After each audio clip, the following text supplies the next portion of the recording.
دو کتابیں ہیں اس کی تاریخ پر، تاریخ انسانی عالم، short history of the world and concise history of the world. جو رقیق حملے کیے ہیں میں اس کا ذکر نہیں، ذکر اس لیے کر دیا کہ معلوم ہے وہ دشمن ہے، دوست نہیں ہے۔ اگر کسی کا دوست ہوگا تو تعریف کرے گا، وہ دشمن ہے، میں اسٹیبلش کرنا چاہتا ہوں، ہی از انیمی۔ اور عربی زبان کا ایک مقولہ یہ ہے کہ الفضل ما شہدت بہ الاعداء، فضیلت تو وہ ہوتی ہے جس کی ایک گواہی دشمن دے۔ جب وہ آیا ہے concise history of the world میں، چیپٹر آخری حضور کا، جو حضور کے چیپٹر میں جو آخری بات خطبہ حجۃ الوداع کو کوٹ کیا ہے، لا فضل لعربی علی عجمی ولا لعجمی علی عربی ولا لأحمر علی اسود ولا لأسود علی احمر الا بالتقوی۔ کسی عرب کو کسی اجمی پر کوئی فضیلت نہیں، کسی اجمی کو کسی عرب پر کوئی فضیلت نہیں، کسی گولے کو کسی کالے پر کوئی فضیلت نہیں، اور کسی کالے کو کسی گورے پر کوئی فضیلت نہیں، ہاں تقوی کے ساتھ فضیلت ہے۔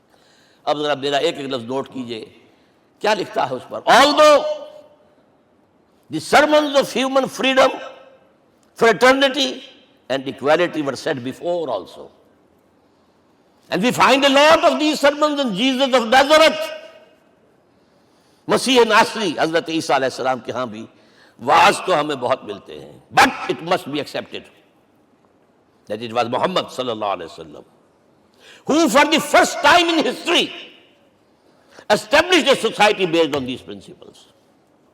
انسانی حریت، اخوت، مساوات، اس کے وعظ کہنے تو بہت آسان ہے، تقریریں کرنی تو بہت آسان ہے، لیکن ان ویلیوز کو باقاعدہ اسٹیبلش کرنا ایک سوسائٹی میں ماننا پڑتا ہے، یہ اسے دینا پڑا ہے کریڈٹ جو بھی ہے۔ لیکن ایک بات نوٹ کر لیں، مبادہ کہیں آپ میرے بارے میں سوء ظن ہو جائے، تازہ ایڈیشن جو اب اویلیبل ہے اس میں سے یہ نکال دیے گئے ہیں، آج کے جو ان کے ایڈیٹرز ہیں ان کے حلق سے نیچے نہیں اتر رہے، اتنی بڑی حقیقت۔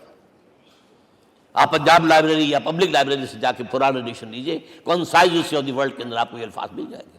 Although the sermons of human fraternity, freedom and equality were said before also, and we have a lot of these sermons in Jesus of Nazareth, but it must be accepted that it was Muhammad sallallahu alaihi wasallam who for the first time in history established a society based on these principles۔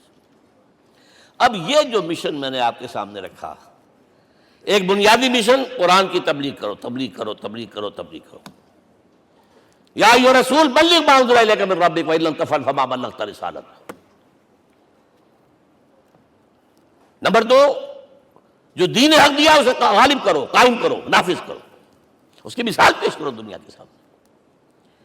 ان دونوں میں مدد درکار تھی محمد الرسول اللہ کو۔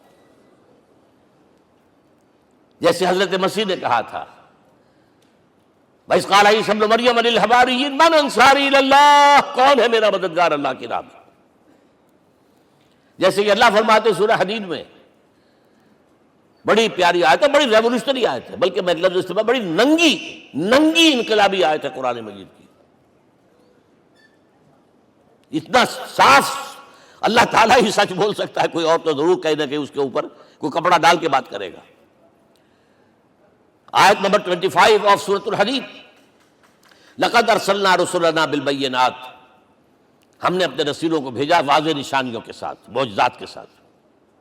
وانزلنا معهم الکتاب والمیزان، ان کے ساتھ کتاب اتاری، شریعت اتاری، میزان اتاری، نظام اتارا۔ لیقوم الناس بالقسط، تاکہ لوگ عدل پر قائم ہوں۔ اس لیے کتاب کیوں بھیجی، رسول کیوں بھیجے، نبی کیوں بھیجے، وحی کیوں بھیجی؟ تاکہ لوگ عدل پر قائم ہوں۔ یہ اس سے بڑی آیت کوئی ہوگی؟ عدل اجتماعی، سوشل جسٹس۔ اب اگلا ٹکڑا پڑھیے، وانزلنا الحدید، ہم نے لوہا بھی اتارا ہے، فیہ باس شدید، اس سے اسلحہ بنتا ہے، جنگی قوت ہے، وَلِيَعْلَمَ اللَّهُ مَن يَنصُرُهُ وَرُسُلَهُ بِالْغَیب، اور اللہ دیکھ لینا چاہتا ہے کون ہے اس کے وفادار بندے جو لوہے کی طاقت کو ہاتھ میں لے کر اللہ اور اس کے رسول کی مدد کرتے ہیں۔ دین اللہ کا، اسے قائم کرنا اللہ کی مدد ہے، اسے قائم کرنا محمد کا فرض ہے، اس کے جد و جہد کرنا محمد کی مدد ہے صلی اللہ علیہ وسلم۔ یہ تھی نصرت، اور یہ نصرت آپ کو معلوم ہے حضور کی زندگی میں صحابہ نے کرام نے کی ہے کہ نہیں کی؟ جو شخص ایمان لایا فوراً داعی بن گیا، فوراً۔ ابو بکر ایمان لائے اور 6 جو ہیں عشرہ مبشرہ میں سے چوٹی کے صحابہ وہ ان کی دعوت پر ایمان لائے. سعد ابن ابی وقاص، طلحہ، زبیر، عثمان، سعید ابن زید، یہ سب کون ہیں؟ حضرت ابو بکر کی دعوت. نوجوان ہیں. مصعب بن عمیر کو گھر سے نکال دیا چچا نے اور برہنہ کر کے نکالا ہے کم وقت نے، اس لیے کہ باپ مر گیا تھا، بہت دولت چھوڑ گیا تھا. ماں نے بڑے ناز و نام میں پالا تھا. کہتے ہیں 200 درہم کا جوڑا اس کا بن کر آتا تھا شام سے، جیسے کبھی ہم کہتے تھے کہ پنڈت نہرو کے کپڑے جو ہے پیرس سے سل کر آتے ہیں. اور جہاں سے گزر جاتا تھا مصعب، اتنا اس نے لگایا ہوتا تھا عطر کے پوری گلی جو ہے وہ خوشبو سے جو ہے بھر جاتی تھی. چچا نے بلایا، تم جو یہ گلچھرے کر رہے ہو اپنے باپ کی دولت پر نہ، اور تم اسے کہتے ہو کافر، نکل جاؤ گھر سے. وہ چلنے لگے. He was a ten ager. چلنے لگے. وہ سمجھا تھا کہ میرے یہ کہنے سے اس کے تو اس کو تارے نظر آ جائیں گے، یہ فوراً جو ہے توبہ کرے گا، پلٹ آئے گا. چلنے لگے تو اسے اور غصہ آیا، یہ کپڑے بھی اسی باپ کے ہیں، اتارو. وہی اتارے کپڑے. مادرزاد برہنہ ہو کر ماں کے پاس گئے ہیں. ماں نے آنکھوں پر ہاتھ رکھا. مصعب کیا ہوا ہے؟ فرمایا امی میں موحد ہو گیا ہوں. یہ ہے توحید. اور اب جا کر حضور کے دامن میں بیت ارقم میں اب ہمہ وقت کارکن ہے. قرآن اتر رہا ہے، پڑھ رہے ہیں، سمجھ رہے ہیں. قرآن اتر رہا ہے، یاد کر رہے ہیں.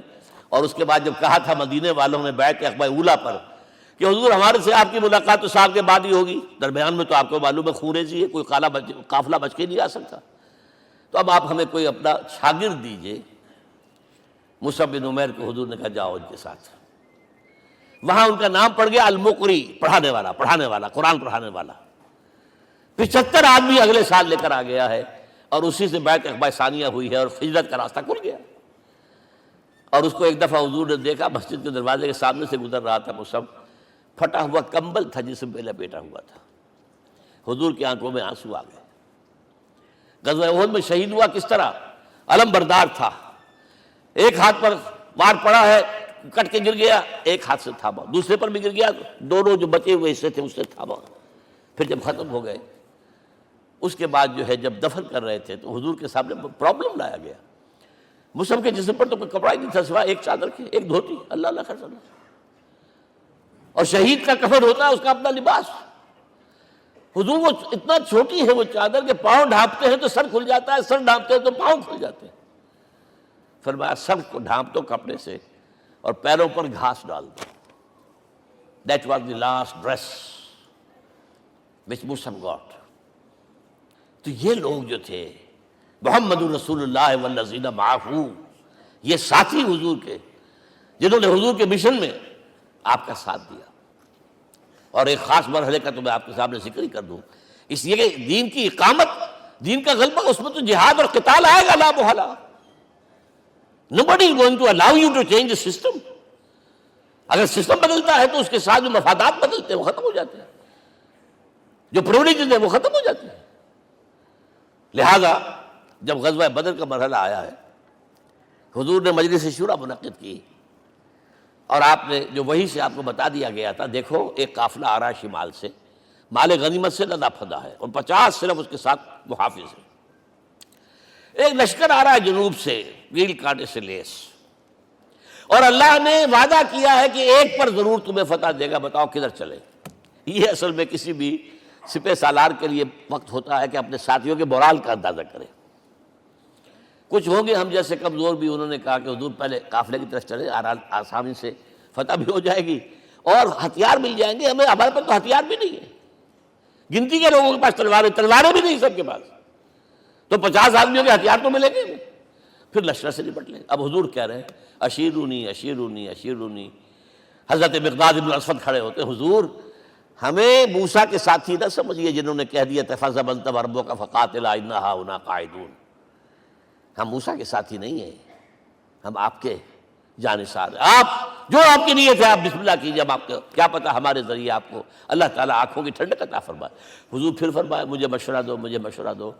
تب خیال آیا سعد ابن عبادہ رضی اللہ تعالیٰ عنہ کو، جو رئیس انصار تھے، ہو نہ ہو یہ ہماری طرف روئے سخن ہے. کیونکہ بیعت عقبہ ثانیہ جس کے نتیجے میں ہجرت ہوئی ہے، اس میں طے یہ ہوا تھا کہ اگر یہ مکے والے مدینے پر حملہ آور ہوں گے آپ کو ختم کرنے کے لیے، ہم آپ کی حفاظت ایسے ہی کریں گے جیسے اپنے بیوی بچوں کی. اور ابھی مدینے پر حملہ ہوا نہیں ہے، حضور پری ایمپٹ کر رہے ہیں.